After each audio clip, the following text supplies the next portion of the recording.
Hello, everyone, and welcome to the last presentation in our June 2023 student writing or student capstone writing clinic. We still, it looks like, got some people coming in. So we'll kind of give a slow introduction here to Carrie, who will be presenting on the template this last session. If you've been with us for previous sessions, thank you so much for your attendance today. We've mentioned kind of throughout that even though some of this information might be like for early capstone writers, it really can help benefit anybody in the process. A lot of this is a review, especially some of the stuff Carrie will cover today, really important and helpful template stuff. I always learn something I didn't know when Carrie presents formatting in the template. So looking forward to this session. Just as a reminder, Denise will be posting the PDF to the slides in the chat. She'll probably post it a couple of times. I know if you come in late, you don't necessarily see it. So she'll try to post it a couple of times.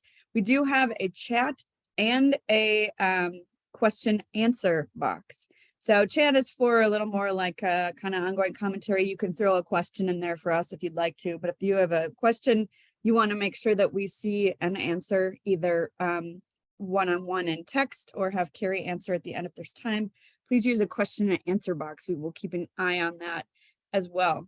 I'm going to go ahead and hand it over to my co-manager, Tobias Ball, who will introduce Carrie, our presenter. Thank you, Kelly, and hello, everyone. And if you have been here for all 4 sessions, congratulations. You are doing yourself a real service.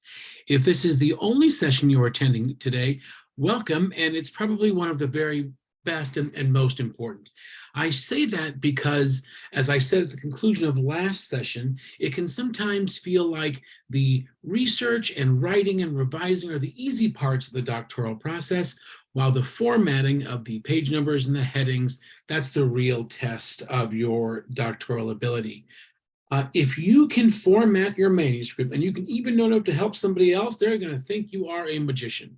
You are about to be in some great hands with senior editor Carrie Little-Brown. I want to give Carrie one really important compliment, and that's if you ever work with her and she's your editor, you will find that the comments that she embeds in your manuscript are not only precise and helpful, but they're delivered in a tone that is somehow, I don't know, supportive and encouraging. It's a tone that I strive to have. So you're in good hands, ladies and gentlemen, for figuring out and understanding the template, Carrie Little-Brown. And thank you very much. Hi, thank you all for being here. We're going to do what's essentially a tour of one of our capstone templates. And I'm going to be picking one of the programs, but what you're going to see today should be applicable to any of the doctoral programs. All of the templates in terms of their structure and functions work in essentially the same way. So again, thanks for being here. We're going to go through the template. And Denise, if you're in the background and you see questions coming in as I'm going along, please feel free to interrupt me. Because I'm going full screen on one monitor and going in between this slideshow and the template, I may not see questions as they come in, and I'm always happy to back up and repeat something if it would be helpful. So no problem, Carrie. Okay, great, thank you. All right, I'm going to stop my video just so we can focus on the template, and we will begin. So today, as I said, we're going to talk about the Walden Doctoral Capstone template and just become familiar with how that works and how to really make that help you throughout the process of writing, revising, and formatting your document.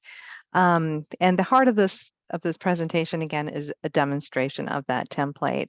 We'll also talk a little bit about some of the many resources and supports that we have at Walden in my department and elsewhere for help formatting your study in the template and working with the document. And as I said, we can do some Q&A kind of as we go along if it's something pertinent to something we're looking at. And if we have time, I'll leave some time at the end as well for more questions. So as again, we have one area on our website, which I will jump out to here in just a moment, where we have all of the templates for all of the doctoral programs. And you want to use, when you find the template for your program, that template is meant to be used from the moment that you start writing the proposal chapters all the way through the final study. So you can use that same template document. There's not a separate proposal template. We often get that question. Most of the programs, as we'll see in a moment, have a template that has a lot of formatting instructions in the sample text in the template and in bubble comments. A few of them have a separate template instructions document that has some additional formatting guidance. They all have the same information. There's just slightly different format in which that information is presented depending on the preferences of the program. But rather than let this be abstract here, let's jump out and take a look at the actual template document. Go in here, go ahead and close that.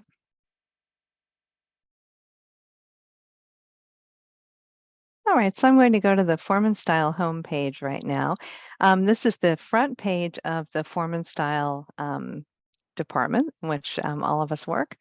And you can see when you go to the Form and Style page, templates is the first button at the top because it's probably some of the most important documents that we offer for doctoral students in terms of getting a good and easier outcome with your capstone document. So you want to click on there, and then you can see there's all of these tabs for the various programs that are currently offered at Walden and have students producing capstones at the doctoral level. So let's take a look. I'm just going to pick one of these.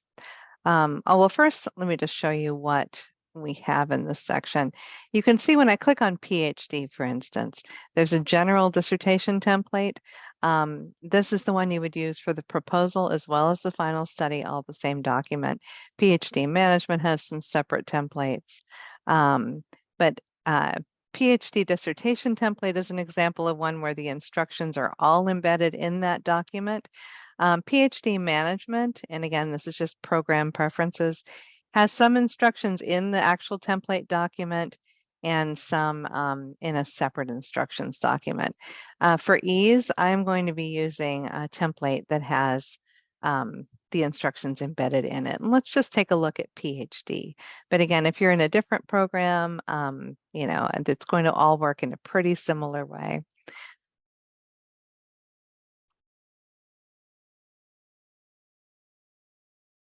Okay, so we'll go ahead and open the template. I'm going to click Enable Editing there. And you can see this is basically what the template looks like. And some of you may already be working in the template, which is great.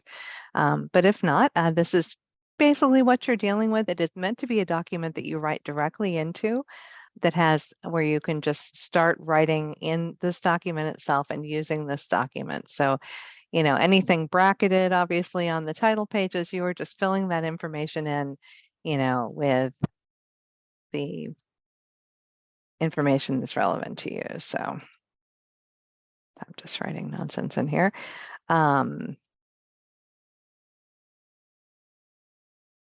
You know, and filling that right out. And then you can see there's some comments over on the right side in that sort of bubble format that explain some basic principles of working with the template, which I'm going to be talking about in this presentation. So let's jump back to the slides for a moment.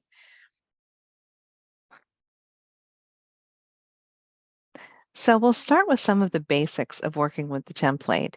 And well, here, I'm just going to keep this reduced, so I hope this is visible. One of the first things that I like to show in working with the template that's important because of all of the formatting that's embedded in that template is that you want to have, when at least when you're putting new material in the document, say you're pasting information in here, you're checking the format, I recommend that you have the show hide icon clicked. This symbol is sometimes called the Pilcrow, where it's like looks like a paragraph symbol or kind of this backwards double P sort of symbol. If you have this clicked, you can see all of the formatting marks, and that means you can see the you know, paragraph breaks at the end of each line. And importantly, you can see section and page breaks. So we can see a page break here, and there's going to be a section break down here. These section breaks are one of the most important things in the template document, and you want to be very careful that you don't delete these by accident as you're going through and adding material. So say I'm, writing my acknowledgments here. Maybe I've worked on another document. I'm going to paste it in here. I want to be really careful that I have the show hide icon on so that I don't accidentally delete this section break when I paste something in here or type something in here. Because if I delete that section break, what it's going to do is mess up my pagination. The pagination and the margins for the various sections of the document are section dependent. And so for instance, see, there's no page numbers on these original preliminary pages, but when you get to the table of contents, there are lowercase letter page numbers in the bottom margin. When you get to the main body of the text, that's a new section, and the page number is up on the upper right, and the margins are a bit different.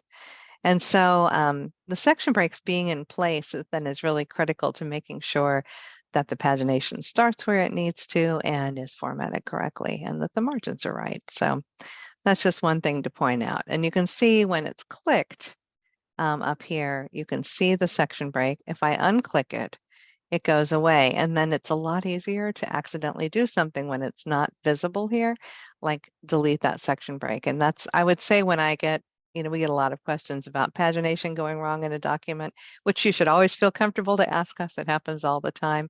I would say 9 times out of 10, it's that somebody has deleted a section break by accident. So in the PC version of Word that I'm using, and I think it's pretty similar in Mac, although I haven't looked at the recent version for a little while.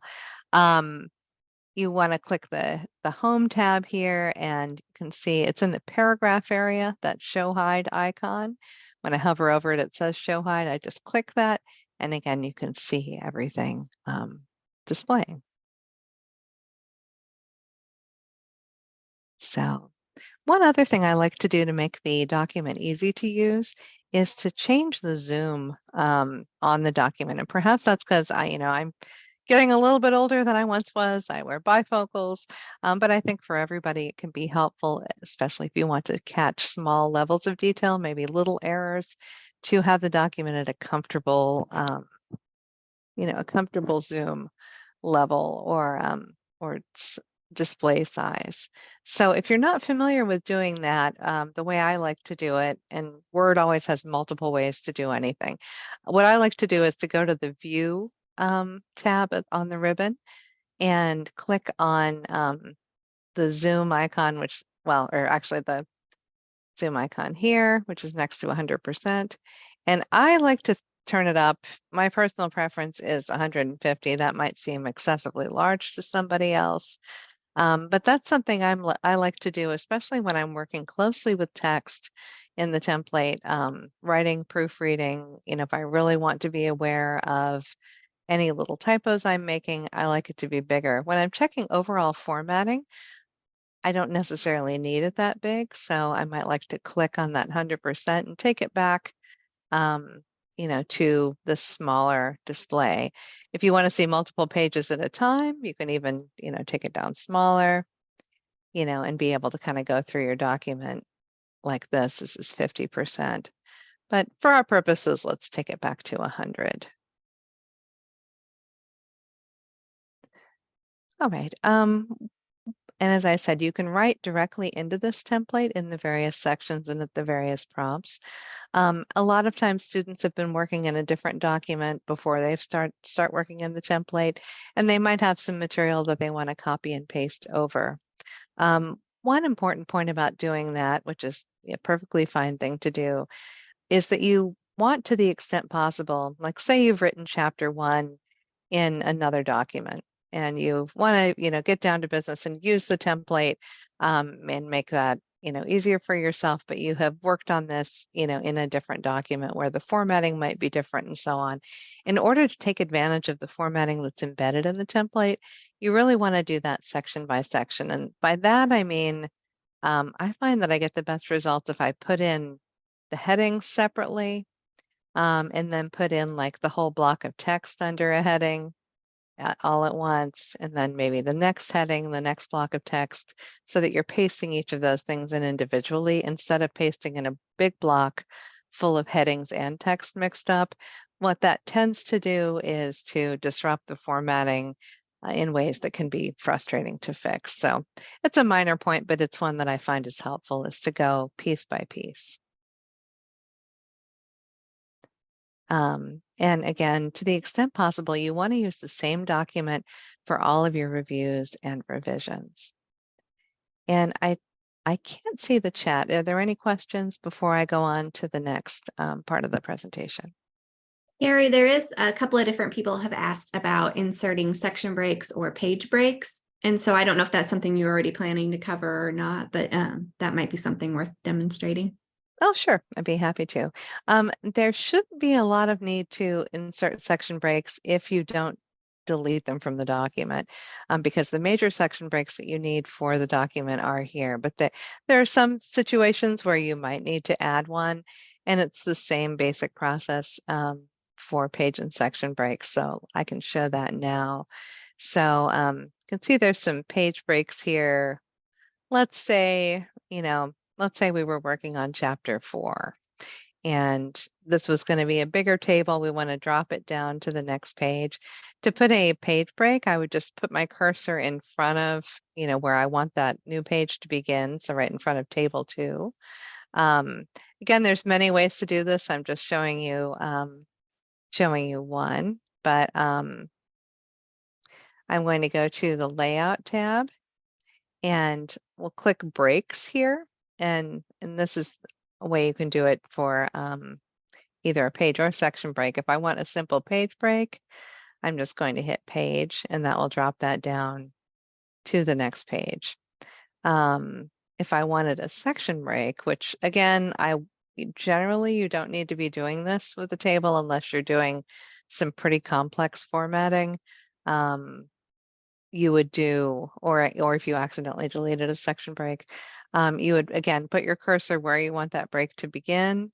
And for a section break, you would click breaks. And then I think in the template, I believe the only situation in which you'd want a section break would be a next page section break. And so you would click this, and this is added in a section break.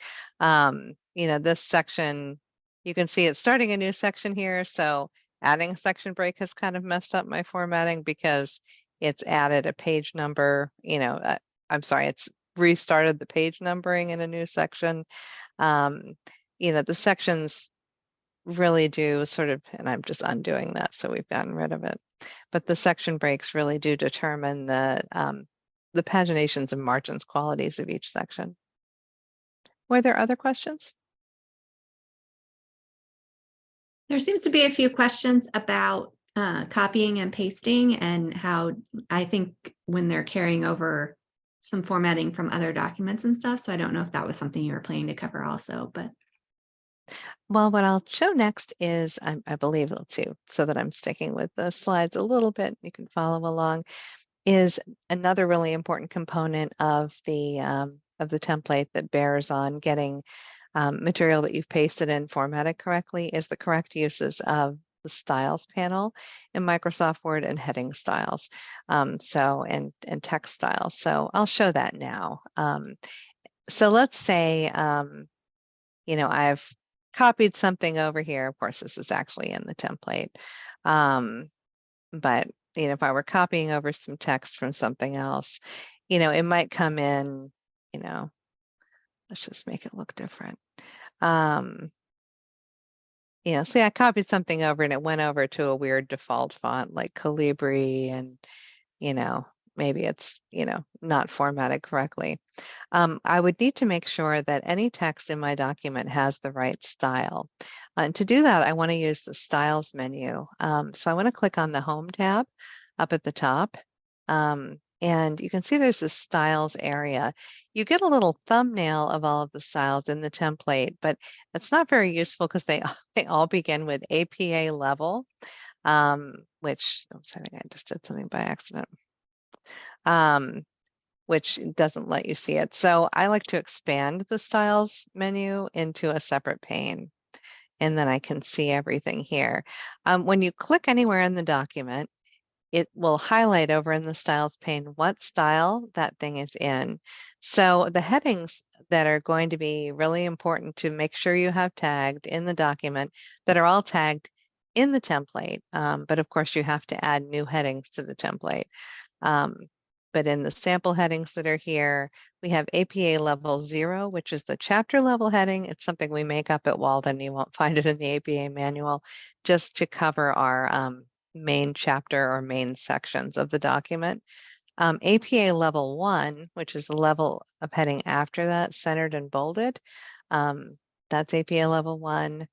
Or let's go up and find one in APA level 2.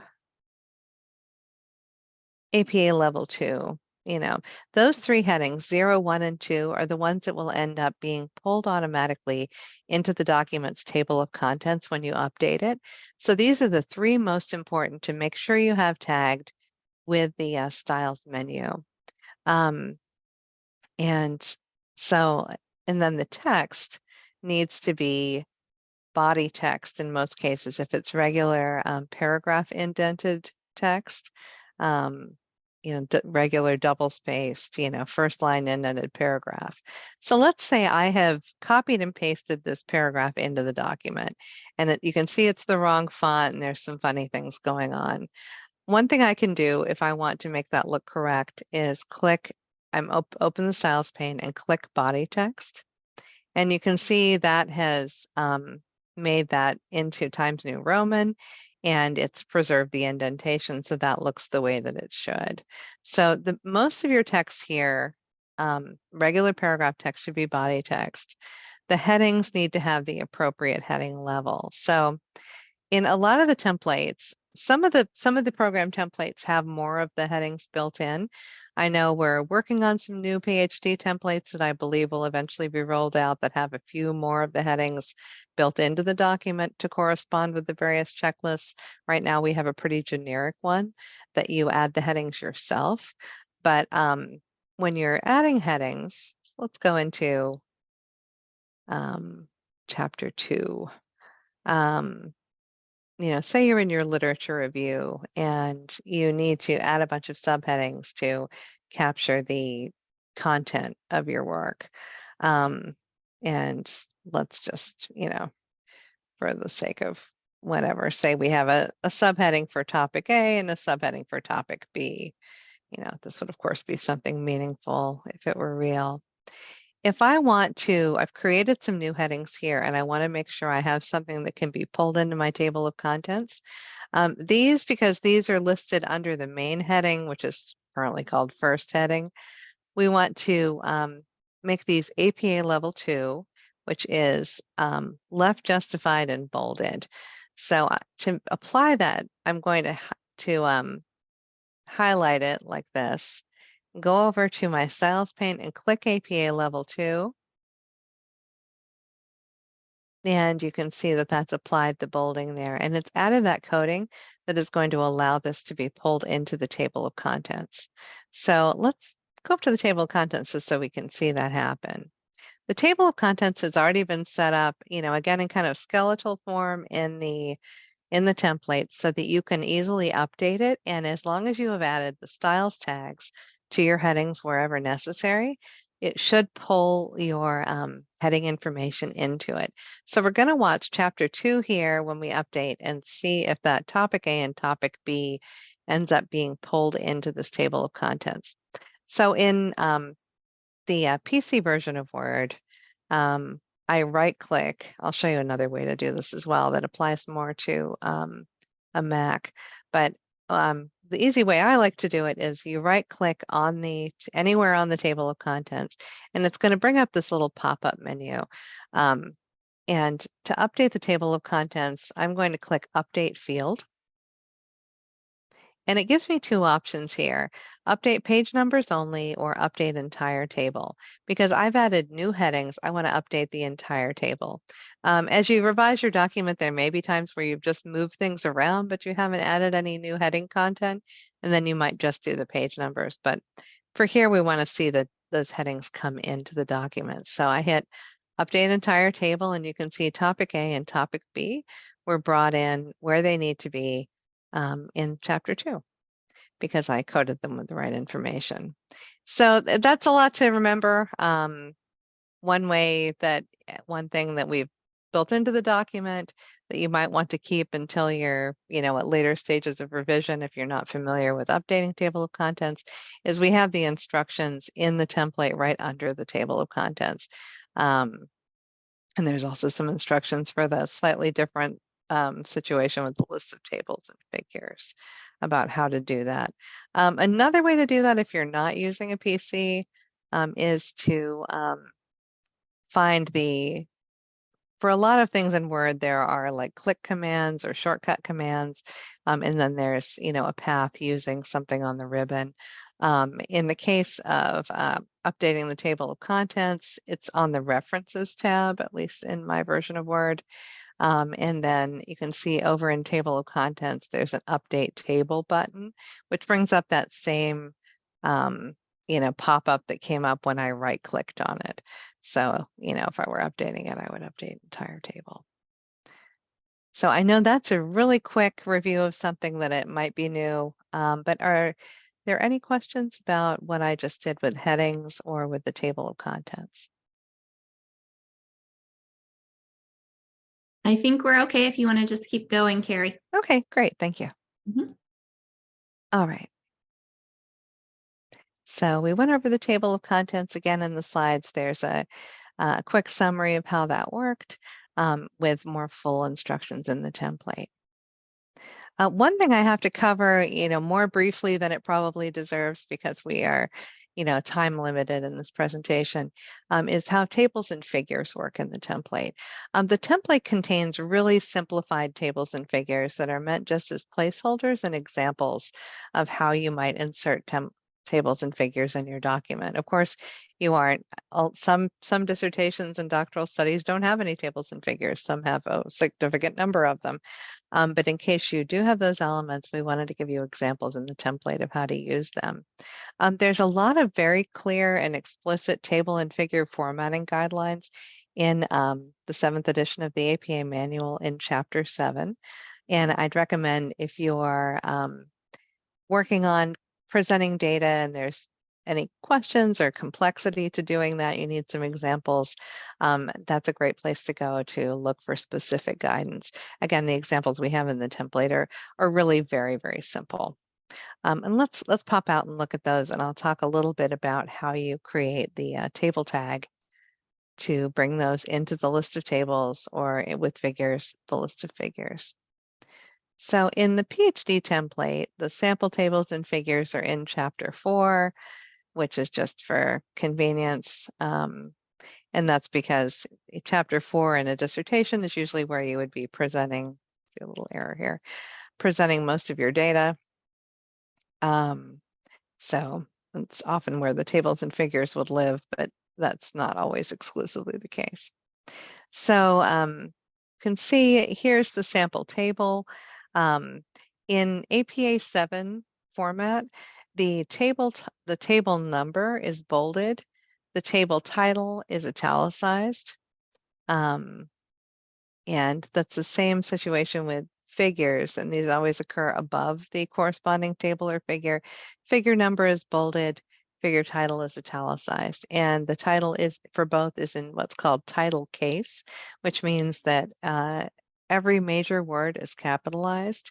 And that means by major word, we mean any noun, verb, adverb, adjective, pronoun, almost all words except for certain prepositions and articles and other small little fragments. Also any word of 4 or more letters is always capitalized in title case. It's one of those funny APA rules.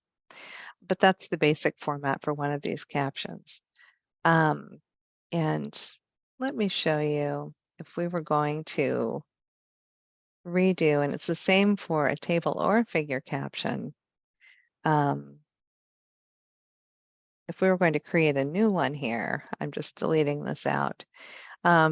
There's something called the insert caption method, which is the best way to label your tables and figures so that you can take advantage of the automated nature of the list of tables and list of figures to bring that in and get the correct page number as you continue to revise your document and it moves around. And to do that, again, I'm going to show you with some shortcuts on a PC version. There's some instructions at the end of the template document that I'll show you that go into some more detail on how to do this. So I'll be showing you somewhat quickly just to get the idea. So I am going to, I've clicked on this so that I've sort of highlighted the object. In this case, it's a figure that I want to add a caption to. And I am going to right click and I'm choosing from this pop-up insert caption. And you can see this box pops up. And this, because this is anticipating this is going to be a figure because this follows an already captioned figure that's figure 1. So it knows it's going to be figure 2. If instead this were a table, I would just click on this and I could change this to table. This document already knows that it would be table 3 because the previous page has tables 1 and 2 with those already like automatically formatted captions in it. So what I'm saying is your document will give you a caption with the appropriate number if you've been consistently using this method to caption all of your tables and figures. But let's go back to figure because this is a figure. It's already set up to have all of these settings in the template, so you shouldn't need to worry about paying attention to all of the specifics in here other than table or figure and making sure the number's right. But it should be above selected item. I'm just going to hit OK. And it brings in just the figure number, figure 2. So in order to get down to the I need to double space below this to add the figure title. And so in this case, I need to, I want this to keep the same format. So I'm hitting Shift and Enter. And again, we have these instructions at the back of the template document, so you don't need to feel pressured to remember everything I'm saying. But I want to make a sort of soft paragraph or a soft line end rather than a hard paragraph break so that it stays the same format. So I'm going to, in this case, I've hit Shift Enter twice to drop down a double space below, and I'm going to put the figure title. I'm just calling it another figure title as a placeholder. And then I need to go in and actually physically add the format that APA requires for the figure number and the figure title. So I'm going to hit Control B to boldface the figure 2, and I'm going to hit Control I to italicize the figure title. But this is now a figure number and title that will be pulled into the list of figures. So actually, let me change this to what it is in the list of figures. And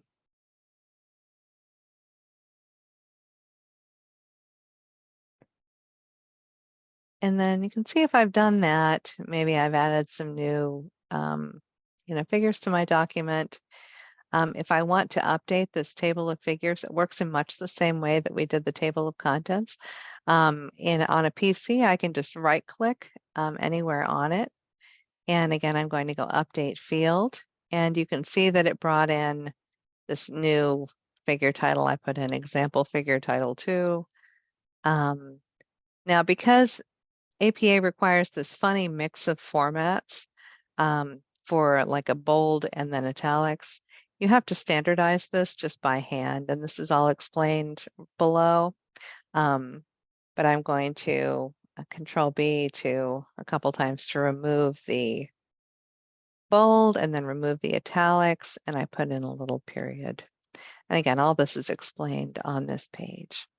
I'm going to quickly take you to the back of the document just to point out that we do have detailed instructions on how to use the insert caption method to label tables and figures to meet APA 7 and Walden guidelines. And that lays out what I just did a little more slowly and in detail on so that it's clear how you would repeat that process yourself if you've never done it before. So let's go back to the slides for a moment. The reference list also has a style that is built into the template. Let's go back. So you can see the reference list has some sample entries in it. These entries, if you click on them, you can see over in the styles pane, they're labeled APA reference. What that will do, if you have a reference list that say isn't indented properly, you can always highlight it with, highlight it, and then you want to be careful to click APA reference only once. What that will do, let's take something that to make the indent happen. Like let's say this was a reference entry and not text. If I wanted to format it like a reference entry, I click it once and it's going to give me that hanging indent. If I keep clicking it, it might take away some italics and things, which I don't want to do. I just want to click it once to get that that indent here. And typically you have to then go in because different elements are italicized and so on, or might be hyperlinked, in a particular reference entry. Those things you have to format by hand, or maybe your software that's formatting that for you. But to get the basic layout of double spacing and hanging indent, you can use the APA reference style. And put that back. The appendices, it's not a whole lot to point out there, but let's take a quick look at the document. This just has one sample appendix in this template. The templates kind of vary on that point. Appendices are always labeled with a letter rather than a number. Chapters and sections are labeled with numbers. Appendices are labeled with letters. If this were indeed the only appendix in this document, it would just be called appendix like this, according to APA rules. But because we're showing this as an example where you'd have more than one appendix, it's labeled Appendix A, the next one would be Appendix B, and so on. And the style for the appendix title is APA Level 0. You want to make sure with the appendices that everything fits inside the required document margins. And let's say I don't think I've shown you this, to see the document margins. If you want to double check that, one area where you can see that is in the layout tab on the ribbon. And then I'm going to open up the page setup, and I can see that, and this is for the main body of the text, the top margin where the page number is 1.3, bottom and right are 1 inch, and left throughout the document is 1.5 inches. So you just want to make sure with anything in the appendices that whatever you put in, and sometimes people have unusual materials, visual materials, slides, flyers, all kinds of stuff. You have a fair amount of formatting leeway in the appendices that you might not have elsewhere in the document, but you do want to make sure it fits in those margins. That's the most important thing. So if you're copying, say, a visual element, a graphic or something from another source, it shouldn't be going way out into your right margin, or that will cause a problem. When it comes time to publish your document through ProQuest, you'll probably get that kicked back for correction at that stage if it's not working with the document margins. So let's take a quick look here, see if there was anything else. Oh, and just a couple points about the appendices to think about. Some of you may not be close to this point of your work, but just as a placeholder for later, if not, you want to make sure to, if you have any personal information in appendices, sometimes people include correspondence they've had with people, permissions, if you have any personal contact information, of yours or people you've worked with in the study, this is going to be a publicly available document for most of the programs and through ProQuest. So you want to be sure to delete or redact things like phone numbers. If you have any information that was meant to be confidential, like having to do with the study site whose identity you're not revealing, then you especially want to be sure to delete or redact that information from the appendices.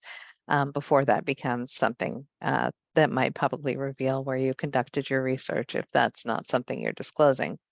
In the final study document, meaning when you've completed all the research, you've already had the completed proposal and you're reporting on your final results. At that final stage, you do not include the consent form in the appendices. Sometimes at the proposal stage you do, but in the final study, you should not do that. And we often are telling people or helping people remove that when it comes to form and style. Just a quick roundup of some supports that we have for you. And then I think we'll have a few minutes for questions.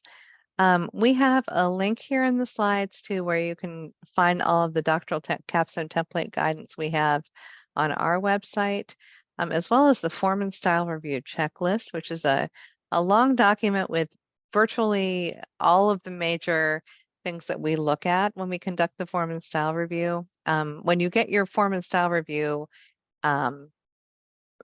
like a edited study or partially edited study back, you also get this checklist from us that will contain those items that were relevant to your particular work. So it can be helpful to take a look at some point as you're preparing your document for form and style or doing, more detailed revisions, just to get an idea of the kinds of things that you want to make sure that you're following as you get ready for this process.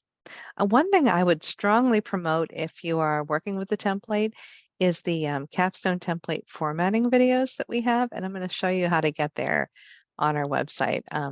My colleague, Dr. Gredler, made these, and they are really wonderful.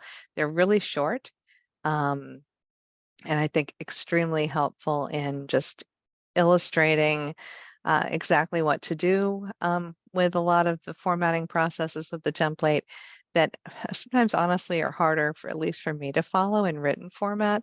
I like to see it. So I just went to the main templates page. Let me maybe pop back out and show you how I got there. And they should be linked from the slides too. But I went to the main templates page and I'm just scrolled all the way to the bottom, and I hope this works. Let's fingers crossed. Yes. So this will take you to where Dr. Gredler's templates live. And you can see these take you all the way through the major tasks of the template formatting process, from finding the right template on our website for your program to a lot of the things that I showed you today. But if you need a refresher or having some trouble, you can find one that will tell you how to update the table of contents. There's one that tells you how to apply styles and a few other major kind of troubleshooting and formatting issues. So I'd strongly recommend, keeping these in mind, maybe bookmarking that page from our slides, because I think it's really helpful. If you're having some issues in Microsoft Word, there is one-on-one tutoring available through the Academic Skills Center on Microsoft Word formatting skills. And we are always happy to answer questions by email. And there's our main group email address here, editor@waldenu.edu. We'll respond to you within one business day, and we are happy to help you out with questions you have.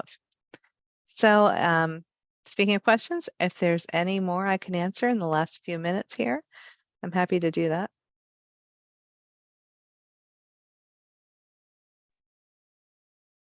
Carrie, I think I've got the chat all caught up, but we've got about 2 minutes left. So if there's any real quick questions anybody has, they can add them to the chat, and maybe Carrie can give you an answer, or at least send you to the right resource before we wrap up the session.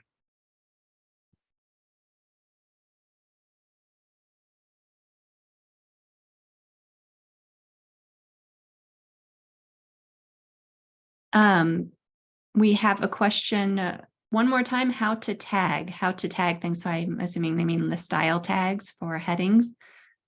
So Okay. maybe real quick, just show that, and then we'll be done for the day, I think. Sure. Yeah, I'd be happy to do that. So let's go back. Let's see, we'll just look at chapter 1 here. So let's say, I wanted to add, a new heading that's called background.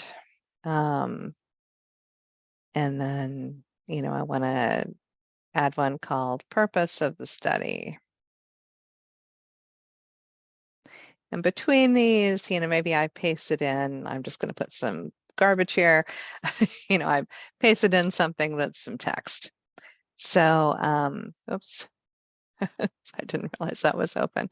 So let's see, if I wanted to make this heading needs to be APA level 1, like the main headings.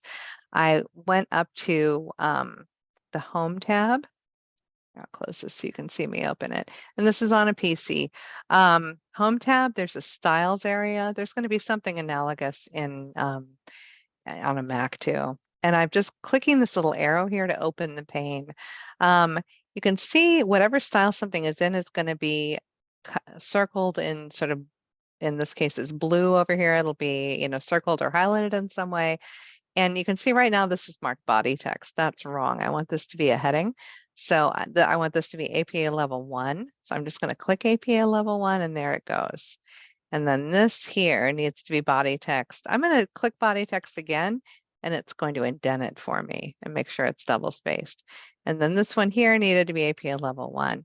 So then if I update the table of contents, it's going to bring in background and purpose of the study into the table of contents. Sorry, that was very short, but I know we're right at time and I want to respect everyone's time this afternoon. So thank you all for coming. Feel free to email us with any questions and let us know if we can be of help. And everybody have a good day. Any final remarks, Denise? Nope. I just want to thank everybody for coming and thank you, Carrie, for the great presentation. All right.